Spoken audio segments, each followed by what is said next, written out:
What the heck is poppin', mobile gamers and insomniacs alike? It is me, the Mobile Jockey, in person, coming at you with part 2 of episode 3. We'll be discussing my defenders and goalies' contracts. Hope you get to know them a little bit better, see what my plans are with them. Let's go, before I go too long with this intro. Now, starting off, we'll be discussing Albert Schwartz's contract. He's 21 years old, given to me on a 1-year, $118,000 contract. He is already re-signed. He is part of a future core of defense that I'm currently trying to build up that I will be discussing more in depth at the end of the video. However, we will be moving on to Elliot Corbeau, 25 years old, given to me on a 4-year, $292,000 contract. He's one of the assistant captains, one of the two highest scoring defensemen on the team, led the team in points, almost led the team in points, I guess I should say. I believe he was either 3rd or 4th overall, I can't remember right off the top of my head. He's played on the first line the entire season, and he is also part of that core I will be discussing. Now, moving on, we have Emmanuel Palo-Andre, 37 years old, given to me on a 1-year, $106,000 contract. As previously stated in videos prior, he is re-signed to a 1-year, $106,000 contract, same as he was given to me on. I re-signed him for more of a mentor role as opposed to a regular fixture in the lineup. I have a couple prospects that I will be getting into with more detail as the start of the season draws closer. Palo-Andre had regressed quite a bit this year, however, I think he is still effective in the BHL lineup. Like I said, I do not plan on using him consistently, although I do believe he can still play if he has to. And with that being said, we are going to be moving on to Sacha Nazan's contract, 27 years old, given to me on a 4-year, $225,000 contract. He was a solid top 4 defender all year, could either play first or second line. I don't really have any complaints about him. Moving on to Mark Dawson, 24 years old, given to me on a 1-year, $196,000 contract. He is already re-signed. He is as well part of the future core that I do plan on working on that I will be talking about in a little bit. And moving on to John Chico's contract, 29 years old.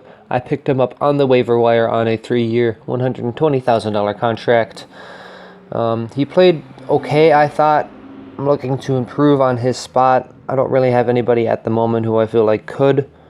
I felt like he played good enough to have that spot next to Palo-Andre. However, I do feel like there are better options available, maybe as the offseason wears on and we move further into free agency. Speaking of free agency, possible upcoming free agent Aiden Holden was given to me on a 4-year, $120,000 contract. He played his way out of the lineup. I do not plan on keeping him around. I'm looking to improve that entire third pairing defense, and I do not see any of them being part of the future core. And that was it for defenders contracts. Now moving on to goalies. Felix Frisbee, 33 years old, was given to me on a 1-year, $213,000 contract. I feel like he is overpaid for his role. I do think that I could bring him back next year, possibly, hopefully on a lower cap hit.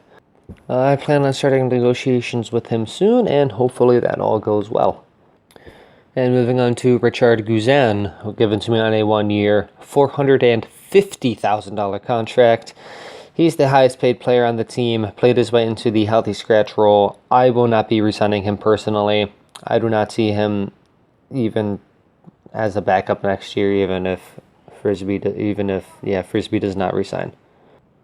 And last but not least, Louis-Philippe Corner, 26 years old, who just improved to a 73 overall the other day, is given to me on a 3-year, $180,000 contract, played his way into the starting goalie spot, our best playing goalie, even though he is our lowest paid goalie.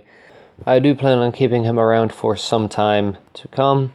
I think that he could play better next year if the team in front of him actually can manage to play together as a team. We kind of went into a free fall last year around day 46-ish.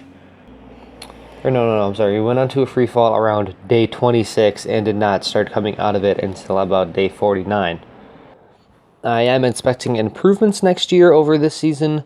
The season, obviously, the first season after the expansion, set the marker for yourself for the future.